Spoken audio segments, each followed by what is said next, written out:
Bismillahirrahmanirrahim. Assalamualaikum warahmatullahi wabarakatuh. Alhamdulillahirrabbilalamin.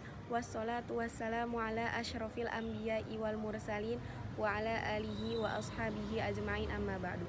Yang terhormat Ibu Ade Aisyah selaku pembina Khadijah Islamic School. Yang terhormat Ibu Rani Paramitasari selaku Kepala Sekolah Khadijah Islamic School. Dan yang terhormat para dewan juri sekalian. Dalam kesempatan hari ini, izinkan saya untuk membacakan pidato yang bertema tentang mengenang jasa para pejuang yang telah gugur dalam perjuangan merebut kemerdekaan. Pertempuran pada tanggal 10 November 1945 di Surabaya menjadi momen bersejarah bagi bangsa Indonesia. Peristiwa tersebut kemudian dijadikan sebagai Hari Pahlawan yang diperingati setiap tanggal 10 November. Semangat, juang dan rela berkorban para pahlawan kita yang begitu besar patut kita teladani.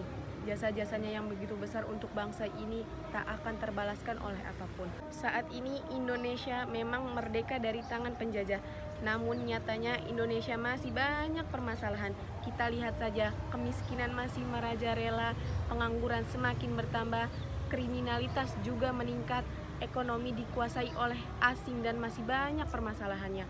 Untuk memberantas permasalahan-permasalahan tersebut tak perlu menggunakan senjata lagi untuk berperang. Sekarang bangsa kita hanya membutuhkan niat dan kemauan untuk bergerak menyelesaikan berbagai masalah yang melilit bangsa ini.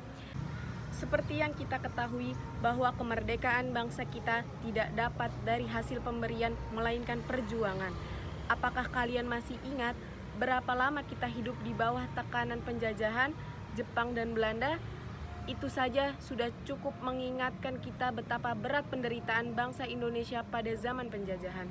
Sekarang mari kita bayangkan dalam kurun waktu yang sangat lama, jika tidak ada para pahlawan yang rela mengorbankan pikiran, tenaga, harta, serta nyawa mereka, apakah bangsa kita ini menghirup aroma kebebasan dan merasakan kemerdekaan yang mutlak seperti hari ini? Mereka melawan para penjajah dengan berbagai cara dan bergerilnya hingga yang terang-terangan. Setelah semua yang telah kita ketahui mengingat perjuangan pahlawan kita, apakah yang hendak kita lakukan? Bersyukurlah karena hal tersebut lebih dulu dilakukan oleh pemerintah kita dengan menetapkan 10 November sebagai Hari Pahlawan. Tugas kita hari ini adalah menjaga bangsa ini agar tidak lagi mengalami penjajahan secara sembunyi-sembunyi maupun terang-terangan, menjaga persatuan dan kesatuan serta kedaulatan bangsa kita. Tak lupa untuk selalu menyertakan doa untuk para pahlawan kita agar arwahnya diterima di sisinya. Hari Pahlawan adalah peristiwa sejarah pertempuran Indonesia yang terjadi pada 10 November 1945. Peristiwa ini diperingati untuk mengenang kembali jasa pahlawan kita. Pahlawan Indonesia telah berjuang mempertaruhkan jiwa, raga, serta hartanya untuk kemerdekaan Indonesia. Kemerdekaan bangsa ini tercapai karena rakyat Indonesia mempunyai semangat perjuangan yang sangat tinggi. Tanpa semangat perjuangan yang sangat tinggi, kita yakin kemerdekaan bangsa ini tidak akan tercapai. Selamanya rakyat Indonesia akan hidup di bawah penindasan penjajahan. Para penjajah negeri kita bermaksud menguasai pemerintahan, mengeruk kekayaan bangsa ini. Berbagai cara mereka lakukan. Para penjajah itu memaksa rakyat Indonesia bekerja lewat kerja rodi dan romusa. Tanpa upah mereka harus bekerja keras, bahkan tanpa makan yang cukup. Oleh karena itu, banyak rakyat Indonesia yang meninggal pada saat kerja rodi dan romusa. Hal lain yang perlu kita teladani yaitu kita sebagai generasi muda harus tangguh seperti pahlawan kita yang tangguh menggapai cita-cita mereka. Mereka mau belajar untuk mencapai cita-citanya. Para pahlawan tidak hanya mencucurkan keringat, tetapi juga mereka tetap teguh dan berjuang membela negara dan mempertahankan prinsip mereka. Semangat dan rela berkorban para pejuang kita yang begitu besar itu patut kita teladani.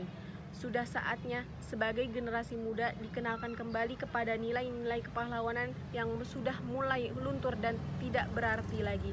Dengan mengenal para pahlawan, kita akan diajarkan untuk membangun kembali sikap kepahlawanan, patriotisme, dan nasionalisme. Lihatlah mereka yang telah berhasil, mereka yang telah menunjukkan bahwa cita-cita mereka bukanlah hal yang mustahil. Teman-teman sekalian dan para dewan juri, semoga pidato ini dapat membuat kita lebih tangguh dan semangat untuk menjadi penerus bangsa kita, berjalan selaras untuk meneruskan perjuangan para pahlawan mencapai cita-cita bangsa, yaitu Indonesia yang lebih baik ke depannya. Kita sebagai generasi penerus harus senantiasa mendoakan arwah para pahlawan agar diterima di sisi Tuhan Yang Maha Esa. Semoga bangsa ini senantiasa dalam lindungannya dan tetap dikaruniai kemerdekaan dan persatuan. Amin amin ya robbal alamin. Sekian pidato yang dapat saya sampaikan. Lebih kurangnya saya mohon maaf karena kesalahan datangnya dari diri saya sendiri dan kesempurnaan hanya milik Allah Subhanahu wa taala. Terima kasih. Wabillahi taufiq wal hidayah. Wassalamualaikum warahmatullahi wabarakatuh.